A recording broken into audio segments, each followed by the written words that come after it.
1972ನೇ ಇಸ್ವಿಯಿಂದ ಇಲ್ಲಿವರೆಗೂ ಕಾಂಗ್ರೆಸ್ ಪಕ್ಷಕ್ಕೆ ಮತ ಹಾಕೊಂಡು ಬಂದಿದ್ದು, ಮತ ಹಾಕಿಸ್ಕೊಂಡು ಬಂದಿದ್ದು, ಪಕ್ಷನೂ ಕಟ್ಕೊಂಡು ಬಂದಿದ್ದು. ಒಂದೇ ಒಂದು ಬಾರಿ ಪಕ್ಷೇತರ ಅಭ್ಯರ್ಥಿ ನಿಂತ್ಕೊಂಡಾಗ ನಾವು ಮತ ಹಾಕಿಲ್ಲ. ಎಲ್ಲ ಅವಕಾಶಗಳಿಗೂ ಕಾಂಗ್ರೆಸ್ಗೆ ಮತ ಹಾಕಿರೋದು, ಕಾಂಗ್ರೆಸ್ ಪಕ್ಷನೇ ಕಟ್ಟಿರೋದು. ಇಲ್ಲಿ ನಮ್ಮ ಪಕ್ಷದಾಗ ಇವತ್ತಿನ ಸಂದರ್ಭ ಏನಾಯಿತು ಅಂದರೆ, ಯಾವುದೋ ಒಂದು ಪಕ್ಷದ ಯಾವುದೋ ವ್ಯಕ್ತಿಯಿಂದ ತುಳಿಬೇಕು ಅಂತೇಳಿ ಅಲ್ಲಿರೋದನ್ನೆಲ್ಲ ಇಲ್ಲಿ ವರ್ಗಾವಣೆ ಮಾಡ್ಕೊಂಡು ಅವ್ರಿಗೆ ಅಧಿಕಾರ ಕೊಟ್ಟು ನಮ್ಮನ್ನು ಮೂಲ ಗುಂಪು ಮಾಡಿದ್ದಾರೆ. ಯಾರೋ ವ್ಯಕ್ತಿ ಮನೆ ಸೇರ್ಸೋಕ್ಕೆ ನಮ್ಮನ್ನು ಮನೆ ಸೇರಿಸಿದ್ರು. 40 ವರ್ಷ ಕಾಂಗ್ರೆಸ್ ಪಕ್ಷಕ್ಕೆ ಮತ ಹಾಕಿ ಕಾಂಗ್ರೆಸ್ ಪಕ್ಷ ಕಟ್ತಾರೆ, ಮನೆ ಸೇರ್ಕೊಂಡ್ರು.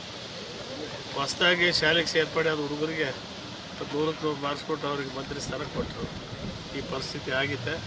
ಇಂಥ ಸಂದರ್ಭದಲ್ಲಿ ನಾವು ಕಾಂಗ್ರೆಸ್ ಪಕ್ಷ ಭಾಳ ವರ್ಷಗಳಿಂದ ಕಟ್ಗೆ ಬಂದಿದ್ದೀವಿ. ಈಗ ಅವ್ರ ಪಕ್ಷದಾಗ ನಮಗೇನು ಕೊಡಲಿಲ್ಲ ಅಂಥೇಳಿ ಬೇಜಾರು ಮಾಡಿ ಕೇಳೋಕ್ಕೂ ಬರೋಲ್ಲ, ಪಕ್ಷ ಬಿಡೋಕ್ಕೂ ಬರೋಲ್ಲ, ಪಕ್ಷ ಉದಾಸೀನ ಮಾಡಿ ಕೆಡ್ಸೋಕ್ಕೂ ಬರೋಲ್ಲ. ಪಕ್ಷ ನಮಗೆ ತಾಯಿ ಸ್ಥಾನದಲ್ಲಿದೆ. ಅದರಿಂದ ನಾವು ಪಕ್ಷವನ್ನು ಯಾವತ್ತೂ ಬೆಳೆಸ್ಕೊಂಡು ಹೋಗಲೇಬೇಕು, ಪಕ್ಷವನ್ನು ಕಟ್ಕೊಂಡು ಹೋಗಲೇಬೇಕು.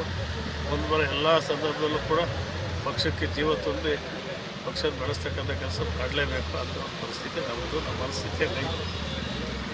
ಸಾಕಷ್ಟು ಭರವಸೆ ಕೂಡ ಇಟ್ಕೊಂಡಿದ್ವಿ ಸರ್, ಭರವಸೆ ಇಟ್ಕೊಂಡಿದ್ವಿ. ನಮ್ಮ ಮುಖ್ಯಮಂತ್ರಿಗಳು 136 ಜನ ಒಂದೇ, ಎಲ್ಲರೂ ಒಟ್ಟಿಗೆ ಹೋಗ್ಬೇಕು, 136 ಜನ ಒಂದೇ ಅಂತ ಹೇಳ್ತಾರೆ. ಮತ್ತೆ ಎಲ್ಲ ಸೇರಿಸ್ಕೊಂಡು ನಮ್ಮ ಮುಖ್ಯಮಂತ್ರಿಗಳಾಗಿ ಹೇಳಿದಾಗ ನಾವು ಬೇರೆ ಹೇಳೋಕ್ಕೆ ಬರೋದಿಲ್ಲ. ಅವ್ರ ಜೊತೆ ನಾವು ಕೈ ಜೋಡಿಸ್ಕೊಂಡೆ ನಮ್ಮ ತಾಲೂಕಿಗೆ ಆಗಬೇಕಾಗಿರ್ತಕ್ಕಂಥ ಅನೇಕ ಅಭಿವೃದ್ಧಿ ಕೆಲಸಗಳು ಇದ್ದಾವೆ. ಅವೆಲ್ಲ ಅಭಿವೃದ್ಧಿ ಕೆಲಸಗಳಿಗೆ ಹಣ ತಂದು ಮುಗಿಸಿ ಜನ ನನಗೆ 5 ವರ್ಷಕ್ಕೆ ಮತ ಹಾಕಿದ್ದಾರೆ. ಅವಧಿ ಇರೋ ತನಕ ಸರ್ಕಾರದ ಹಣವನ್ನು ತಂದು ಈ ತಾಲೂಕಿನ ಮತದಾರರು ಋಣ ತೀರಿಸ್ತಕ್ಕಂಥ ಕೆಲಸವನ್ನು ಮಾಡಬೇಕು ಅಂತ ಹೇಳ್ತಾರೆ. ಸಮುದಾಯ